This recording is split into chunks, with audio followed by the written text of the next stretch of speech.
Bonjour, la présentation que j'ai décidé de faire est une explication scientifique. Dans cette présentation, j'expliquerai pourquoi la girafe a-t-elle un long cou.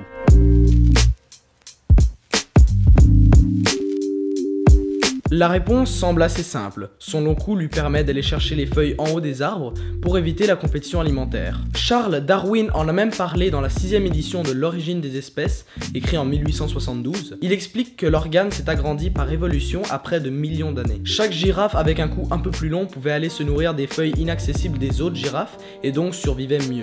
Cependant, en 1990, des chercheurs ont dit que la girafe n'utilise pas leur cou pour manger en hauteur. Leur preuve, durant les périodes où la compétition alimentaire est plus forte, les girafes femelles peuvent garder leur cou horizontalement durant plus de 50% du temps, ce qui contredit Darwin car c'est durant cette période où leur cou serait le plus avantageux. L'hypothèse de ces chercheurs serait que les mâles utilisent leur long cou pour se battre contre les autres mâles.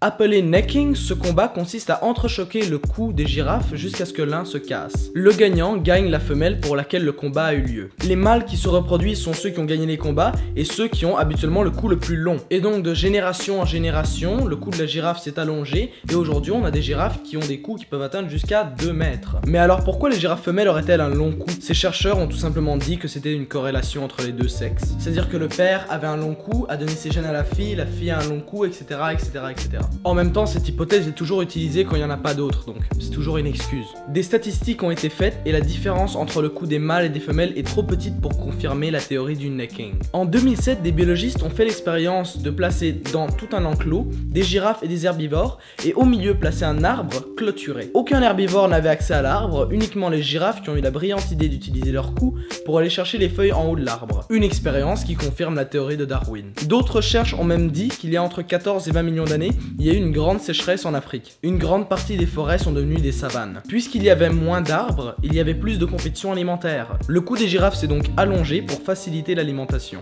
Évidemment, il y a plein d'autres hypothèses. Le cou est plus long pour repérer les prédateurs au loin, régler la température interne grâce à la grande surface de dissipation thermique, les pattes se sont allongées donc le cou s'est allongé pour atteindre les points d'eau, et il y en a plein d'autres, même si on s'entend que la théorie de la compétition alimentaire est probablement la plus probable. Probablement la plus probable, exactement. Et donc finalement la réponse à cette question, pourquoi la girafe a-t-elle un long cou? On n'en sait rien en fait. J'ai fait toute cette présentation pour rien.